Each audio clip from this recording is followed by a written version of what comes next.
I'm Mark Oppenheimer. I write the beliefs column for the New York Times and contribute occasionally to other places like the New Republic.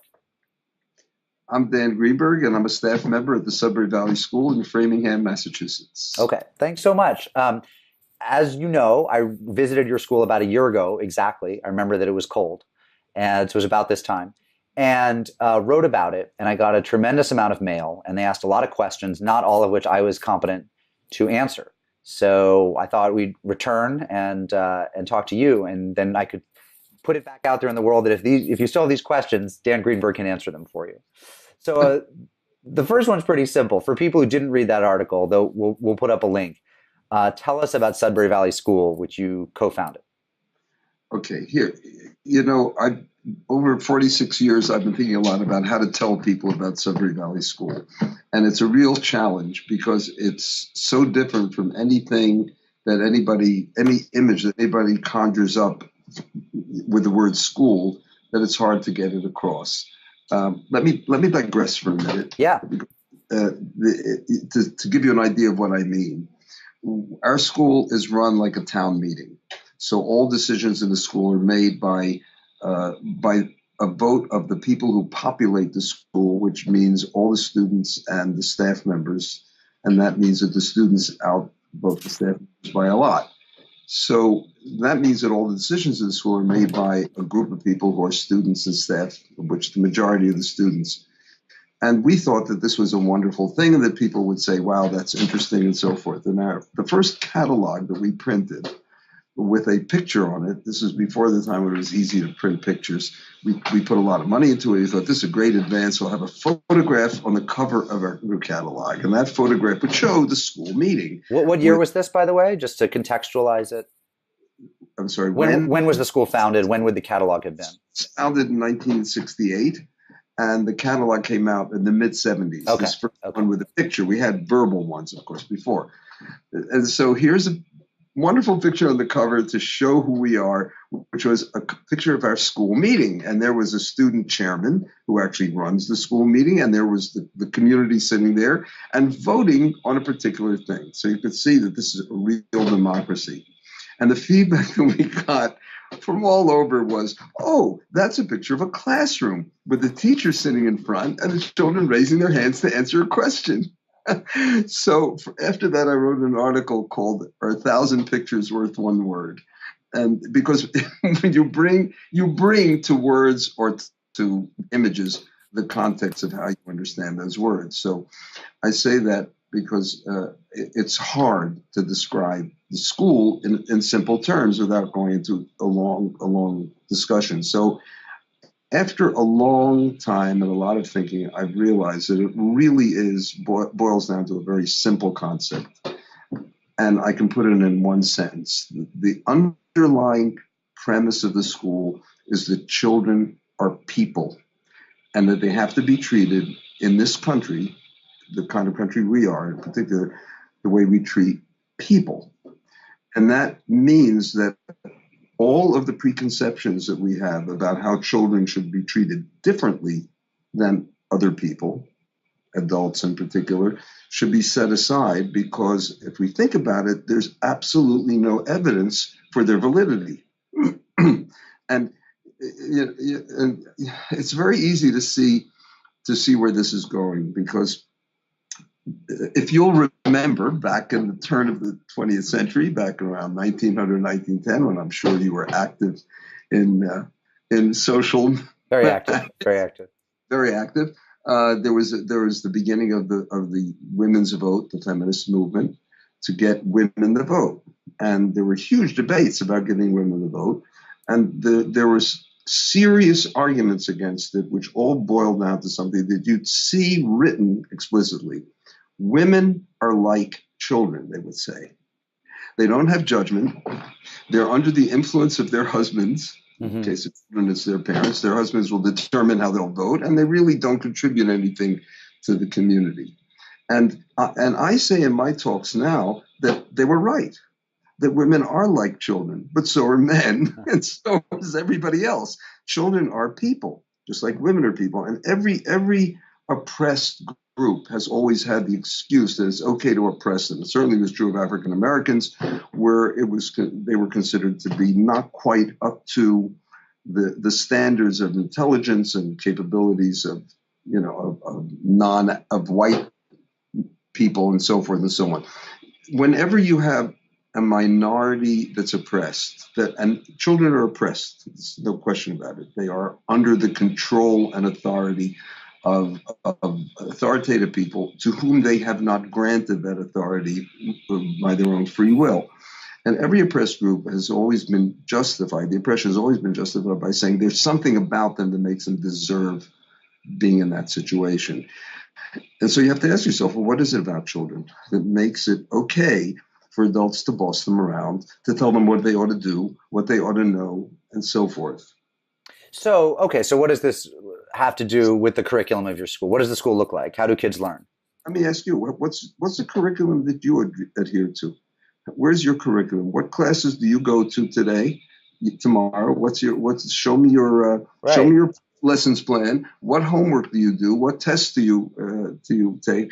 Do I see a smile? Why don't you answer? It's a great question, right? Today, it's actually a fruitful day to ask that question. I called a poet friend of mine today to ask what he thought of the nominees that were announced yesterday for the National Book Critics Circle Prize. And I emailed with some people at Boston College where I'm teaching this semester, and I'm talking to you. That's been my day so far. Well, there you go. But of course, that's not a curriculum, is right. No, it's not a curriculum. I know. We're talking. I sense it kidding around a little because nobody tells you what to do from day to day. Nobody has lesson plans for you. Nobody gives you homework. You may take things upon yourself. Right. And sometimes people may tell you, oh, you want to write an article for the New York Times? This is what we want you to do. And then if you're going to write the article, you'll do it. But nobody can sit you down in a room and say, now you're sitting down between 10 and 12 and you're writing this article and I'm telling you to, period. And if you don't, I'll put you in the corner, I'll suspend you, right. Or send a letter home to your folks. Okay, so what do the kids do? How are days spent at Sudbury Valley School? Wait, let's back up. Who goes? How old are the kids? When do kids start? When do they have to leave? Age 4 and up. Okay. And they never have to leave. In fact, we've had adults enroll in the school, but generally speaking, kids will leave anywhere between the age of, I don't know, more or less between the age of 17 and 20 or something. And they pay what, about $8,000 a year in tuition? The tuition is about $8,000. Now it's $8,400. But you have to understand that's for the first child. It's less for the second, less for the third. But here's something to contemplate when you're talking about. Because I don't want to lose people here. I want to give them just a sense of tuition. I'm focusing on the tuition now. Okay. Think about this. We have no grants, no support, no foundation money. We don't accept government money, and we don't actually accept foundation money because we don't want to have any strings attached to any kind of income that we get. And also we believe in being self-driven and self-sustaining. So that small tuition is what carries the entire school. It pays the staff. It keeps a beautiful physical plant going. Anybody can see it by going out to our website. And it does it all. Now think about that when you think about the average cost per student in our area.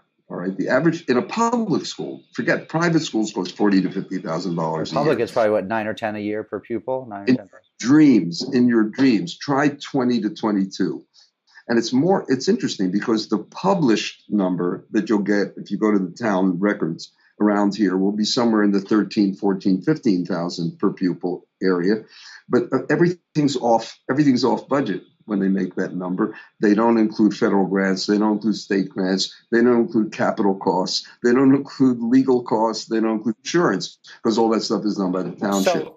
So what? Doesn't that tell you something? It does. But it'll tell us more when we know what it is that a day looks like there. So if students they don't have classes per se, they don't have required classes. What do they do? What do you do? What do you do? This is about your school. It's not about me. No. That's an interesting question. Now you asked a different question. You said to me, what do you do? Me. What do the students do? What do I do? There is no such generalization anymore than I can say, what do the people in your town do? This is the same kind of a question. This is like a town, right? We have a bunch of people, different ages, different interests, different capabilities, different skills. who want to spend their time differently and with different people. And they meet different people, and they're certainly not grouped in any way. People don't come into your town. I don't know where you live, but wherever it is makes no difference. They don't come into your town. Okay, now all the 40-year-olds go here and all the 30-year-olds go in this group and so forth. You group yourselves according to people you want to be with. You pursue your interests when you can, and you set yourself goals and work on them. And they do that all the time. And the beautiful part of this is that they can really do what they want to do as long and as hard as they want. And I want to come back to that right now because I know you're familiar with Malcolm Gladwell's book, Outliers. I haven't read it, but I'm familiar with it. Yeah. Read it. Okay. It's a book about extraordinary people. And that's why it's called Outliers. And he makes a lot of interesting points in that book. And one of his chapters is called 10,000 Hours. And in that book, he says one of the things that characterizes people who really achieve significant things in the world is that they have persisted in pursuing those passions for he uses that as sort of a symbol for 10,000 hours. They've been able to focus on them as long as they want. And the interesting thing is that most people are like that if given the chance. And my thesis is that most people are extraordinary if given the chance. If you look at little kids, if you look at yourself, I mean, when you have a project that you really love and are interested in, do you say, well, I'll work on it between 10 and 1 and tomorrow I'll work? I mean, you don't do anything resembling what's done in a school. You immerse yourself in it, right? Unless you have another project. Right. And you do it until you're satisfied that the job is done properly. And certainly it's true when you write a book. So the notion, and this is true of anything that you do. I mean, I don't know if you have a hobby, but say you like to ski, just as an example. If you like to ski, then you want to go out there in the slopes and ski and get better and learn how to do things you couldn't do before and stuff like that. So then everybody is an outlier. Everybody has the potential to excel at something. They don't have to change history, but they can be really good at what they do. And in fact, human beings are driven to do what they want to do well. Everybody wants to do really well at their hobby. So I still fear that people watch this won't understand what the school is like. Can you tell what it looks like there? What people are doing? Wait, stop.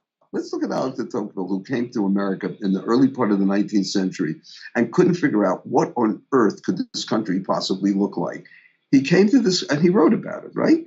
Tocqueville's visit to America. He said, this is weird. It's chaotic. What do people do there? I come from France. There's a king. There are dukes. People are organized in a way. They know what their place in the society is. And here I am in a country. Nobody tells anybody what to do. God knows what they do all day. They do the craziest. Okay. I have a phone going too. We're both getting calls. There you go.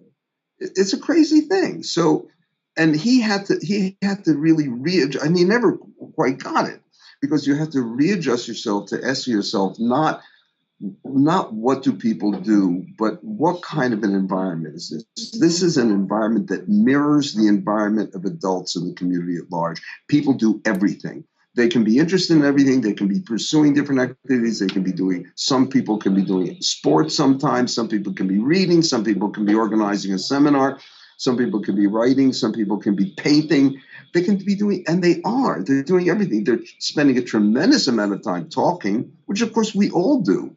Mm-hmm. And in fact, everything about our school, and I don't spend a lot of time talking negatively about other educational institutions, but maybe it'll help people understand that everything about our school is polarly opposite to everything they associated with the school. In regular schools, your interest periods are broken up into arbitrary time lengths, so that you can be in an art class and start an art painting. You'll have to stop at the end of the period, and you won't be able to resume it until you come back the next art period, whenever that is. It's true right across the board. That is 180 degrees different. In a regular educational situation, you're grouped with people of more or less of your own age, which means that you don't have any of the interactions that are socially normal with people of different ages, which of course we do all of our lives. I mean, how boring would your life be if you couldn't interact with people? I couldn't talk to you. Well, I'm I'm a dinosaur, but I mean, people within anybody you want. Right. I mean, I don't know if you have a family, but I you do. must. Yes. Well, do you have kids? I have 4 kids. Do you interact with them? All the time. You Yeah. like that, I don't like you? them more than I like most people. I think that So talking to I hope my 8, good 6, for 4, you. and 1-year-old is great fun. I'm glad you talked about the 1 year. We'll come back to your 1 year. Is it a boy or girl? They're all girls. They're all girls. All Oh, you girls. poor thing. I get that a lot. So I love. what I saw when I came to the school was it's a big house and it has some fields outside. You have a lot of acreage, as I recall. How many acres do you have? 10. 10 acres. So, um, and some people are reading and some people are on their computers and some people are playing piano and there's a lot of rooms and different, one Mhm. room is a piano and one room has art supplies and there's a kitchen and people take lunch when they want to and they kind of float around the house and the acreage doing what they choose to do until they decide to leave. And my recollection was that people show up, by about, Show up. They have to be at school by law 5 hours a day. okay. And And we're open from 8:30 to 5. 8:35, okay. Hours. Any 5 hours will do. And then there are 5 or 6 or 7 paid staff. Is that right?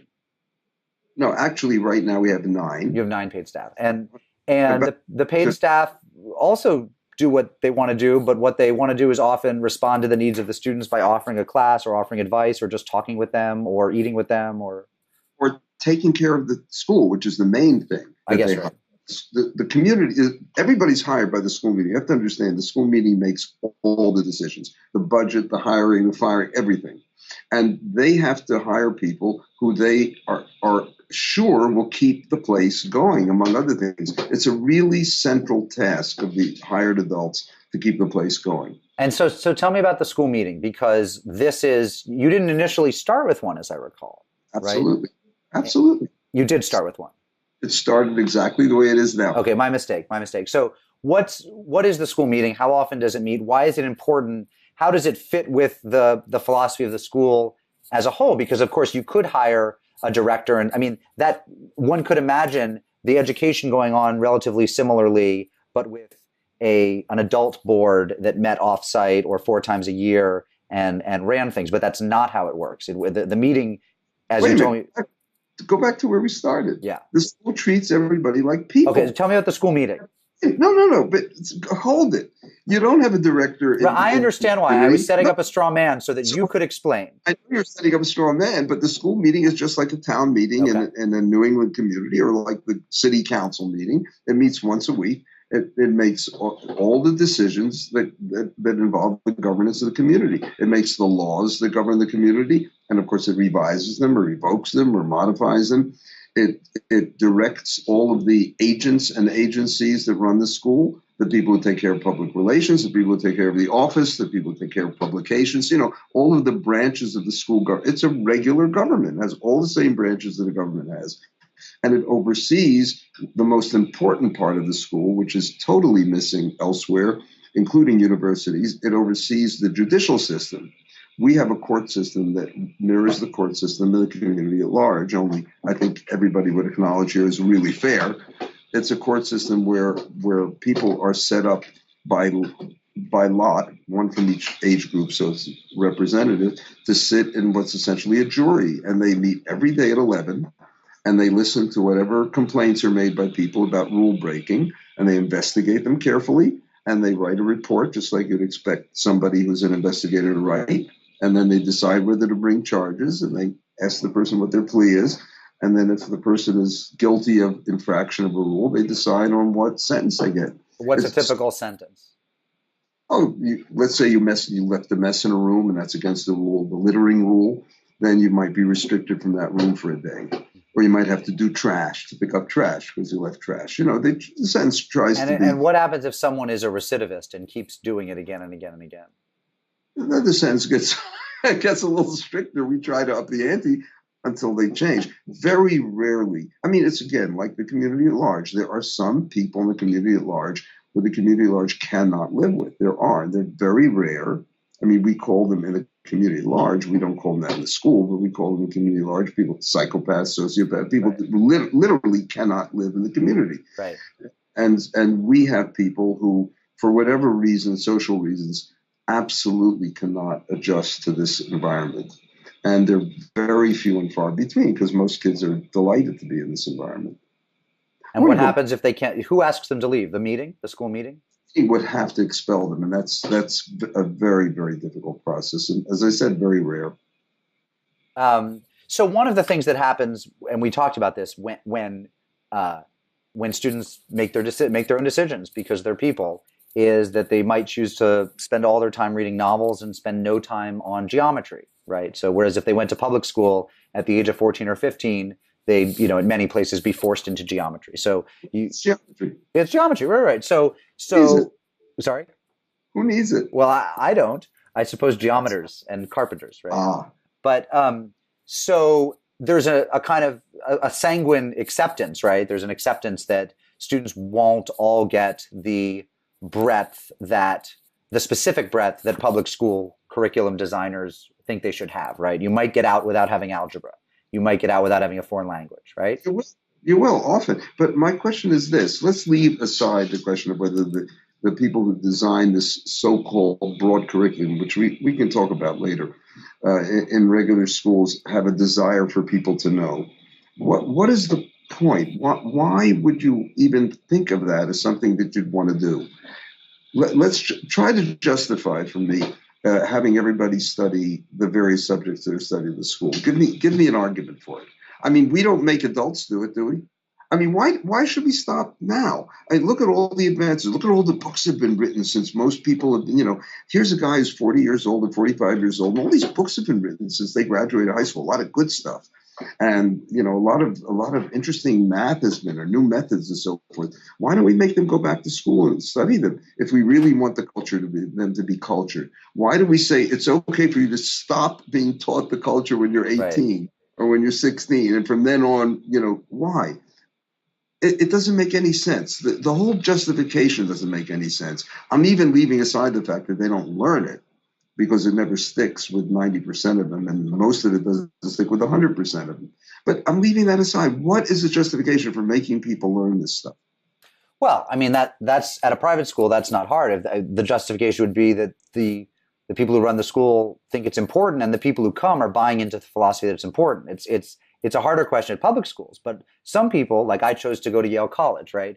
At Yale, well, let's choose this one. People who choose to go to Columbia or University of Chicago know that freshman year they're going to all be put in a great books curriculum. And I went to Columbia and I taught at Columbia. right, Okay. right? I know the justification, and that's why I left it. Right. Because it seemed to me as justified as saying that the right way to run a country is to have a king and to be orderly. Right. Well, one justification, I don't know which one you were thinking of, right? But one justification, which I think some people go there seeking, though by no means all, is that there's something edifying about having a bunch of books that you've all read and therefore can all talk about with each other. That having this sort of we do that substratum of common ground is a good thing. But kids do that here too, but they do that on their own. Who forces people, forget kids now, who forces people to go to book clubs? There are a lot of very sophisticated book clubs. There are lots of places that organize concerts. Who forces people to become part of a symphony orchestra? People who are able to pursue their own passions will do all this stuff, and they'll find other people who do it. In fact, that in the cyber world now there's the long tail, and the long tail enables you to locate people all over the world. The kids here interact with people globally who share their interests in a way that I couldn't when I was a kid, and probably you couldn't. I mean, the whole idea is so bizarre to me because you can do that here. You can do it as much as you want. You can spend all your life, and we have kids who spend all their lives reading books, and we have kids who spend all their lives playing computer games, and others playing sports. And we've looked at them, 20 and 30 years later, and they're doing everything in the world. Well, you couldn't have had too many kids who spent all day there playing computer games. You couldn't have too long a history of alumni who spent all their time playing computer games. But we sure have a lot of those people who have done that over the last 15 or 20 years who are in the cyber world, who are working in the IT world. And absolutely. You're not worried about them at all? When you see a kid who comes in and plays computer games all day for months on end? Worried about them? I'm as worried about them as I'd be worried if I were the parent of Mozart playing the damn piano all day.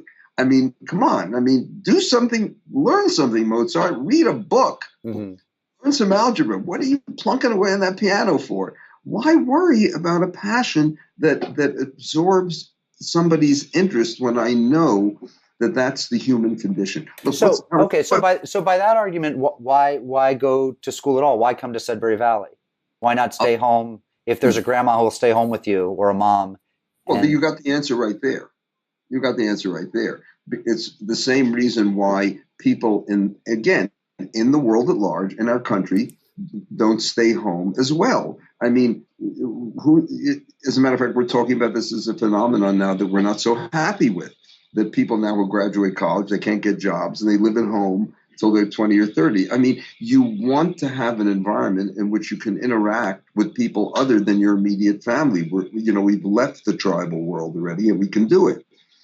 This is an environment in which kids can actually be free to choose who they're with, which you're very limited if you are going to stay home. Now, there will come a time, I'm convinced, this is now we're looking into the future. It's a little futurology we're doing here. okay, I'm sure there will be a time when the world is so safe and so flexible, more or less like it was in colonial times when we were an agricultural country, where kids can roam around freely, where they can go from farm to farm, where they can, put a pack on their back and leave home at the age of 14 and go explore. That'll happen, I think, because we're closer to that kind of potential than we ever were before. We sort of, the industrial age is sort of leaving us behind, and we can at least see that in right. the long distance future. And then there won't be need for any school. But it's not a question of being at home. It's a question of whether you need to create a special environment where kids can be treated like people. And right now, since there are no environments like that, you got to actually create them. And there are people all over the world creating Sudbury model schools now, because it's something that people have found really interesting and beneficial to do. So a lot of people will, when I've tried to describe your school to people, a lot of people say, so how is it different? Is it a progressive school, or how is it like a Waldorf or a Montessori? Or how is it not? Oh my goodness, every one of those schools has an agenda for their kids, every single one of them. Montessori, Waldorf, they all have their own educational philosophy about how people learn and what they ought to learn and when they ought to learn it. They just have a different method of doing it. This has no resemblance whatsoever to those kinds of schools, because we don't have that kind of agenda. We say, follow your passion, follow your dream, like the so-called American dream. Be free, be a free person, learn how to be free. Here's another thing I'll throw at you, another conundrum. We take people from the age of 3 now and up, and we put them at least until they leave school, usually until they leave college. And now we say, oh, you got to go to college.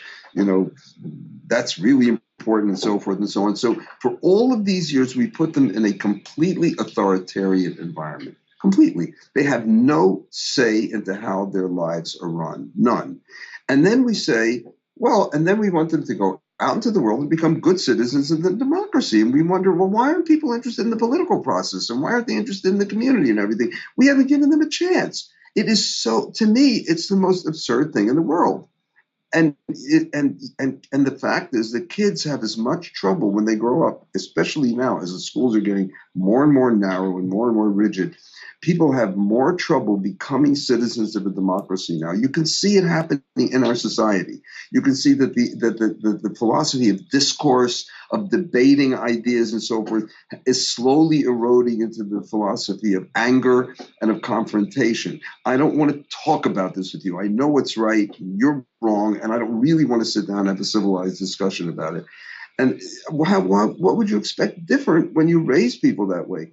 And it's as hard for people in leaving the regular schools to become used to what I call the uses of freedom, as it has been for countries like Russia, that suddenly gets rid of its communist regime and they have no idea what to do.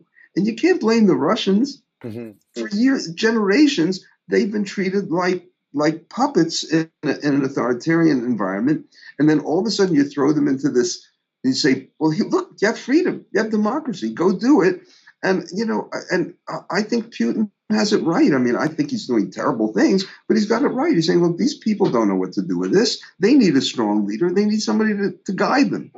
And by God, they let him guide them, don't they? So just to stay for a moment on the question of how it does or doesn't resemble other kinds of schooling. Okay, so Montessori and Waldorf and places like that have very strong senses of their method and what they want students to learn and how they want them to learn. And you're saying you don't have that. What about the people who say, well, our kids are at home and we're unschooling them? They choose everything they want to do. They choose the books off the shelves or they go to the library. Any resemblance there? No, I told you the answer to that already. It is all parent environment. The parent environment is something that they haven't chosen. Okay, now I know all about unschooling, and I think unschoolers are wonderful people, and they have an ideal of trying to give their kids a maximum freedom. But let me put it this way: I remember vividly when I was in my 60s, and my father was in his 90s. And he sure gave me a lot of freedom when I was a grown up, and he wasn't trying to run me around. But if we had a conversation, he raised an eyebrow. I knew what he was thinking, Right. and it sort of made me. So you can be a parent. You'll see that, that with your own Yeah, kids. Kids sure. see their parents. And no matter how much freedom you're going to give your kids, they're going to know down deep what you like, what will please you, what will displease you. You can't say anything. You can say, do whatever you want. My dad said, be happy, do whatever you want. But when I left the professorship at the university to get involved in founding this school, he was like, you're leaving a tenured post to do a kindergarten. Right. you know, Right. I mean, now he wasn't constricting me. So the whole problem is you want to But give. but of course the kids might at Sudbury Valley they might want to please you. They spend a lot of time with you, and they might have a sense. Well, you love physics, and No, why would they want to please me? I mean, who am I anyway? I don't have any authority. That's another beautiful thing. When you walked into the school, think back at your own experience. Kids looked you in the eye. Mhm. You weren't the enemy. You weren't the adult enemy because adults here I have absolutely no authority here. I have no more say in anything than a 4-year-old or a 10-year-old. And believe me, they know it. Mhm. There's no way that I can tell a kid to do anything because I don't have authority to tell them to do. Does the kind of autonomy and sort of self possession that you're hoping for from your students, and that you think they're going to perform as human beings, right? Um, does that come easily or equally easily to all kids, or do some of them have to unlearn? Let's say they enter at age 9 or something. Are there some, depending on the background they're from, or the culture, or the kind of schooling they've had, who have a harder time figuring out what to do with the freedom as human beings? I'd say the older that they come, generally speaking, the longer it takes for the transition. But they'll pretty much all make it eventually when they realize that we're not faking. I mean, obviously, a kid who comes in at the age of 14 or 15, the first thing they look for is where's the hidden secret here? I mean, Right. who really is in charge? They find out, especially now after all these years, the culture's passed from one generation to the next, and they get, the other kids we'll get them used to it very quickly. Young kids don't have any trouble with this at all because it's normal, it's natural. I mean, look at your kids. Oh God, do I wish I had a 1-year-old around. I mean, they're the most wonderful thing to have around. They're so full of life. And 2 is the best age of all because they're pulling everything apart. They're exploring everything. They are hungry for experience. And, sometimes it's a little annoying when, they pull your book off and start messing with the pages, but it's beautiful, isn't it? And you look at a room full of 2-year-olds, and you can't, if you really put a bunch of 2-year-olds in a room, you cannot tell the difference between their backgrounds, between how rich they are, how poor they are, maybe by their So clothing. what I mean, so why do some people think that a certain kind of student, whether he or she is a special needs student or whether he or she comes from a poor household, why do they think the answer is lots and lots of structure? Why do you think, would you like to live in a country with a lot of structure? Oh, Why do no, people? I'm asking, where do you think, I mean, you're saying it's a big category mistake. Where does it come from? How did we get there? I think it comes from, well, how we got there, we can have another blog about that. That's a history lesson, okay? It's a long story of how our community went. And it's an interesting story, and it has to do, I'm a historian of science, and it has to do with the way science has infested and infected the mentality of what we think is science has infected our community. But that's historical. Why do people think that structure is good? I don't know. There are people, I don't want to, there are people who live in authoritarian environments, and I don't want to spell it out, who love it, authoritarian religious environments, authoritarian political environments of all kinds, not one only. There are people who love it and who honestly claim this is what they want. They don't want the kind of freedom. Freedom to those people seems difficult. And I'll tell you how difficult it is. I always say this, and people sort of listen and say, when this school was founded in 1968, okay, there were, I don't know, I'd say probably around 70 countries around. Okay, I mean, countries in the world. Yeah, yeah. Today, they're like 180. I don't know. Nobody can count them because every little island is a country now. Okay, so in that interim, in these 47 years that we've been in existence, over 100 countries have come into existence. Now, I'm going to submit to you that however big the faults of the United States, it is not the worst country in the world. Okay, I mean, Agreed.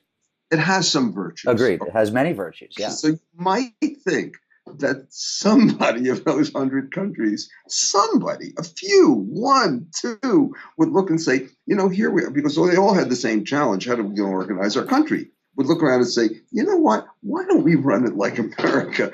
America's had a pretty good run. Maybe if we organize our country the way America does, we'll have a good run like them. Not one has done it. Now, why? Why hasn't anyone done it? Because it's really hard when you grow up in a world and an environment where the God is structure and authority, to say you can make it with the apparent chaos, the invisible hand, of this freewheeling society in which really you allow, look, the Declaration of Independence says it amazingly. We're still trying to live up to it. We believe that every individual has an inalienable right to life, liberty, and the pursuit of happiness. That means we start with the individual's freedom, and then we say governments are established to secure these rights. So the whole purpose of government in that document is not to govern, it's to make sure that we're all, and to make sure we don't get in each other's way and that we have our needs satisfied, our basic needs, so that, we can make it together peacefully. Now, that's the founding idea here. Is it the only idea in which you could base a country? Certainly not, as you know. But it's the idea in which this country is based. We've had a good run, and the school has had a good run because it's based on the same exact ideas. What are the people who are angriest about your school, or who get made most uncomfortable by it? What makes them uncomfortable? Because I'm sure there would be people, every school there are detractors, right? Who are your detractors, and why? I would say anybody who's wedded to the idea that adults have a right to force I'll use a nicer word. Excuse me, that's an ugly word. Who have to guide children as they're growing up into the culture, to guide them and to show them the important parts of the culture, and not let them just float around and miss all the beautiful things that the culture has developed. That adults have that obligation and they have that right. Anybody who says that thinks that what we're doing is outrageous. And what's our answer to that? Our answer to that is really very simple. If you think it's so important, if it really is so important, why do you assume that a kid won't find that out for themselves? Why? I mean, and the interesting thing is people will listen to that and they don't have an answer, but, it's sort of like weird, I mean, but I know that these are the foundations of our culture. I know that it's important to read these books. Otherwise, you don't know. It's really odd. Let me digress for a second. It's really odd. If I asked you what single book, I find this so bizarre. What single book has been the most influential book in liberal Western culture? The book that underlies literature, that underlies ethics, philosophy, and everything. The answer is obvious. It's the Bible in our culture. And yet you may not teach the Bible in any but a religious school. Think about it. Think about that. So, well, you could, in theory, I mean, the court would say you can teach it as literature so long as you don't. No, but I'm saying you may not. I'm talking about practice. In practice, it's seldom taught, right? Fact is, if I walked into a public school and I offered to give a course in the Bible, they would throw me out. And most private schools that are not religion-based would say, we're non-sectarian, right. As if the idea of and yet, you can't read Shakespeare if you don't know the Bible. You can't read most great literature if you don't know the Bible. The allusions are all over the place because it's right there. So the whole idea here that you have to guide children to the culture is in itself, look, Who chooses what's important in the culture? Let's go to that. Who says what's the important ideas in the culture? And that's something that's a separate subject too, Mm-hmm. because in fact today, who chooses it? Who chooses it are the people who populate universities. They really guide the education. And I remember I was there when that was born, because I was teaching at Columbia in 1960. In the 1960s, literally when that was born, we were supposedly falling behind the Soviet Union in everything. Right. So the federal government had to get into education, which it never was in before 1960. Kennedy came in, and one of the first initiatives he had, and with a lot of backing, I mean, it wasn't a peculiarity of John Kennedy, was let's do everything right now and bring the academia into the picture of running the country. And that's when the universities really got into it. And I remember being part of the team that, rewrote some of the new math and the new physics curricula that happened at that time, which are now obsolete because of the place. So the point that I'm making is this: we were sitting there making choices. And really, when I think back on it, what a joke, I mean, first of all, I had never taught a kid. I mean, I taught college kids. I never taught a little kid. I had no idea what they, but I was writing their curriculum, right? And furthermore, I really had nobody even asked me, why do you think it's important for every single person to know this stuff? Why? I'll tell you a wonderful story. So then everybody gets into the act. Have you ever seen the curriculum guides? Have you ever looked at? I mean, in my writing, I have come across them. They're pretty terrible. It's this thick. Yeah. The national curriculum guides are a book. I've seen local ones, but I haven't seen the national ones. But I believe it. It's thick, and it tells you what every person in every grade should know in every field. Okay, it does. It specifies K through 3 should know this in history, should do this in art, this and this, and so forth and so on. It spells everything out.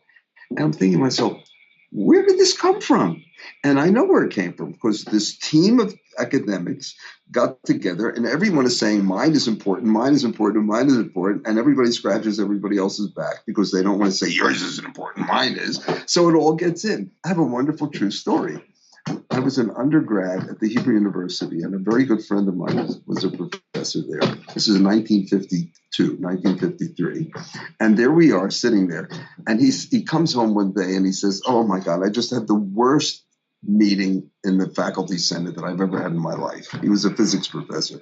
I said, what happened? He said, well, we have this crazy curriculum for pre-meds. The first year of pre-med at the Hebrew University in 1952, they had to take like 8 courses, right?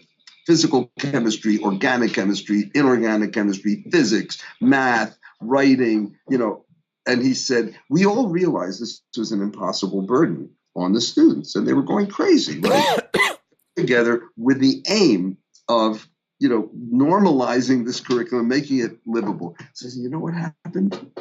Nobody wanted to give up their fields, and we added a few courses because there were people who were left out who felt that their field was just as essential. That's what I'm talking about. So I mean, one of the things you're comfortable with is the kind of rejection of canonicity. You think it's just not. We put way too much emphasis on the idea that there's this body of knowledge that all kids should know, right? How could I not be? I mean, are you? Are you comfortable with it? Yeah, no. I mean, I not. Come on, Mark. There's no way you could be comfortable with it. Look, I would want a much more streamlined one. I mean, for example, so you've talked about how important it is that we want students to graduate and be citizens, right? And you've talked about ways that the community there fosters a sense of adult citizenship, right? I probably would say that somewhere along the way, read our founding documents. Now, I'm not arguing that the public schools do a good job of encouraging that. They may insert it somewhere and it may not get taken seriously, but I might make that. You've fallen into the trap. Okay, what's the trap? And the trap is this. This is the intellectual's trap. Yeah. And I'm one of you, so I know. Okay, so you can spot it. All right. Trap is that we think that if you expound something, that means it will. No. That's not fair. I'm going to interrupt. It's not that if you expound it only. It's not that that's a sufficient condition. It's that it's a nice one. No, it isn't. It's not. It's ridiculous. It's as effective in teaching, for example, reading the founding fathers and talking about democracy or citizenship or whatever is as effective as teaching French in regular schools is 1 month in France, immersed in France, will teach you more French than 6 years of French in school. And that will be true of 90% of the kids who take French, except that 10% that might be really interested in French and then goes ahead and reads on their own. But the actual French curriculum won't teach you French. If you get A's all the way, it won't teach you French. My wife had 6 years of Arabic in Israel. She grew up in Israel. She had 6 years of Arabic, and she didn't learn any Arabic. Okay, she wasn't interested in it. She wasn't immersed in a culture that spoke Arabic. Right. If you're not immersed in democracy, you won't learn it. Telling people about it, asking to read about it, won't teach them. Right. But there. I'm not saying hand. It's not our curriculum. I'm not saying hand people a book and say do it. But for example, bringing students in contact with someone for whom that's a passion. Okay, a staff person, for example. I mean, so I happened to get interested in religion because I met a professor. I took a class. I wasn't planning to. You know, these things happen. It's at the right. Let me finish. It's at the right time of day. It's late in the morning, so you can sleep off your hangover. And you walk into a class that has a lot to do with religion. And then I discovered, because the professor was great, because the material was interesting, that I loved religion. But left to my own devices, I don't think I ever would have learned that. So in other words, you're saying that Mark Oppenheimer, left to his own devices to grow up and choose a passion, would never have found a passion. I would have found a passion. I probably would have found a passion. Because plenty of people don't find a passion. No, not true. That I deny. And the reason they don't find a passion now is because all of their desires to find a passion has been completely broken during their childhood educational experience. And this is central to understanding our school.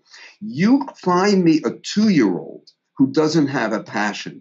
They all have passions. If you let kids grow up, and this is true anywhere in the world, in any culture, they will all develop passions for something, okay? We had a kid, for example, who would have I can give you hundreds of examples. We have a kid who absolutely was not interested in reading any of the material that any of the reading curriculum would have given him. He would have been considered a person for an IEP, and you know what an IEP is, right? I do. Probably learning disabled, dyslexic, God knows what cockamamie label the DSM would have put on him. And what did he do all day? He read. What did he read? Automobile manuals. Okay? He loved auto mechanics. He read them all the time. Okay? He has become, as an adult, a super auto mechanic, a happy man, fulfills his responsibility, earns a good living, is a fine citizen, okay? We have one person who's a professor of math. We have another person who's a doctor. We have a person who drives heavy equipment in the Alaska, a woman who drives heavy equipment in the Alaska Public Works Department. You name it. We have artists, we have musicians, we have mechanics. You're among your alumni. Among our alumni, because everyone has some passion. There's no kid without a passion. And that's like, the reality is that most adults have passions, and they're hobbies. They're called they just don't get to do them for money, right? To do them, right? They're hobbies, and they love their hobby. They'll play golf forever, or baseball, or they'll yacht, or they'll climb mountains, or they'll do all these things. So don't talk. Everyone has passions. And can I go back to something you said before? When you said the DSM would put some cockamamie, dyslexic, whatever label on them. I recall from my visit that you get any number of kids, maybe it's 2, maybe it's 20, I don't remember, but you get some kids from time to time who have been classified or labeled or diagnosed, and you find that the diagnoses often just melt away, that they get there, and the thing that the school doctor said they weren't able to do or weren't able to do well is something they're actually quite proficient at when left to their own devices. Am I right about that? Well, you're right only in the following sense. Okay. I don't know if these kids come with diagnoses. We don't ask for any kind of records or any kind of background, so we don't know that. Occasionally, a kid will tell you after he's here for a while, or she's here for a while, they called me this and this, and they called me that and that. It's not that they melt away for us. We don't know they exist. We don't know they exist. I grew up I'm asking you a simple question. When I grew up, how come there were no learning disabilities when I grew up? I'm not talking about seriously compromised people who are physically compromised. We're not talking about that where everybody can see it. We had no learning disabilities. We don't have dyslexia in our school. We don't have it. Kids grow up in the school. we don't have dyslexia, but we have kids who learn how to read at wildly different ages when they're ready to teach themselves how to read. We have no idea how they learn, and they have no idea how they learn. We'll ask a kid, how do you learn how to read? So, I don't know.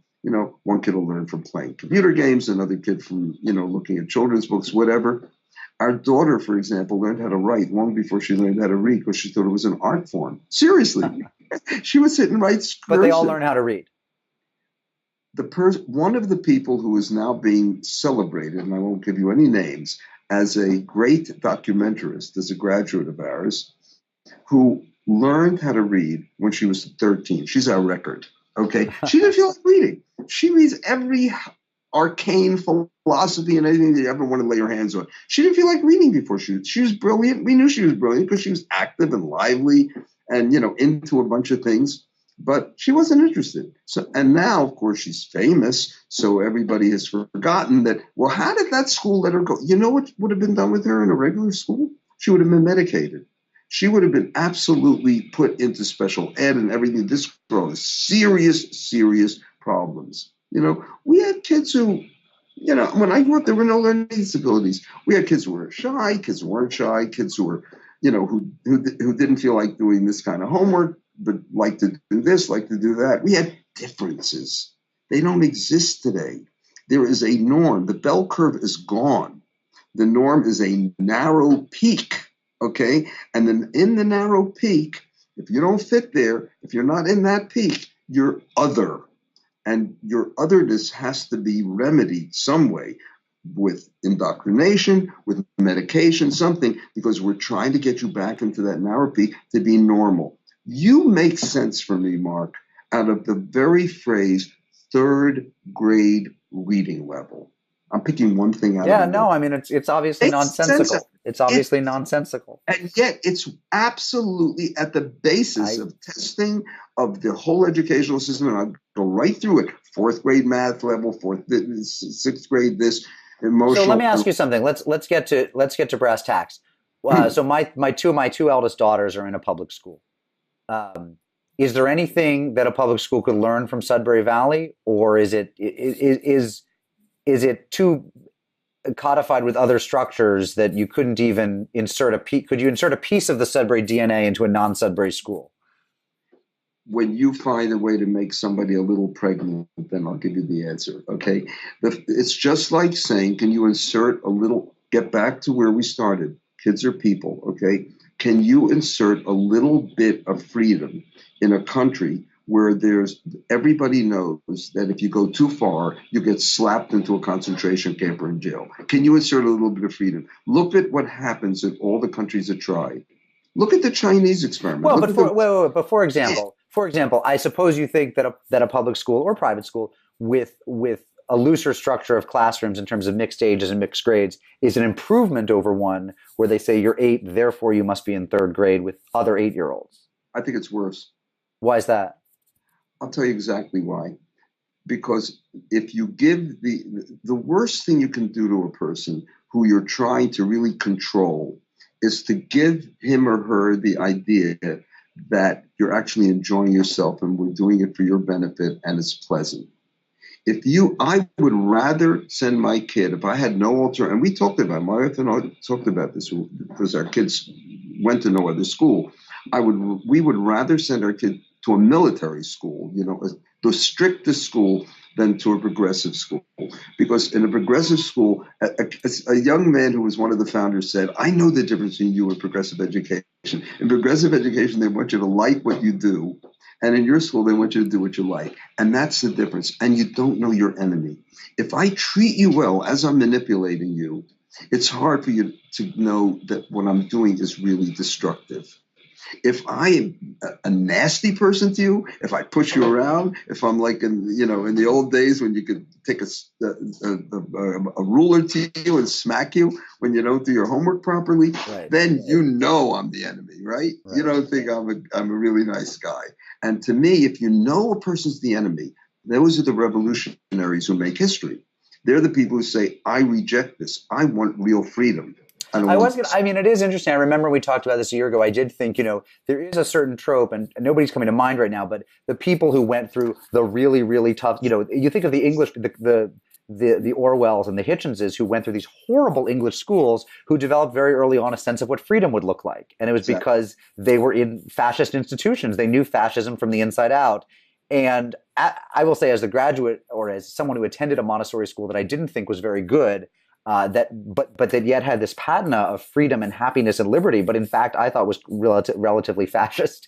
I can absolutely see why, in terms of my own personal development, I might have voted for the strict place where there was a set of rules. You knew them. You were supposed to obey them. I get what you're saying. They were the enemy, and you knew you weren't free. Yeah. Listen, we're coming up on an hour, and I have to stop. But I should give you a chance at a public service announcement. If people are interested in this model of schooling you talk about, what should they do? Just Google Sudbury Valley School. Go to our website, sudburyvalley.org. We have tons of information on the website, tons of literature. We have a bookstore that publishes all kinds of media. There are lots of easy ways to get to know what we're about, and lots of visual stuff too. And there are several dozen Sudbury schools in the world, right? All over the world, you name it, all over the world. And our books are translated and published and read all over the world. So people are getting to know this, and the smell of freedom is a really, really good aroma. It's aromatic. Okay. Thanks, Dan. We'll talk again. Nice talking to you, Mark. Okay. Take care. Bye-bye. Bye.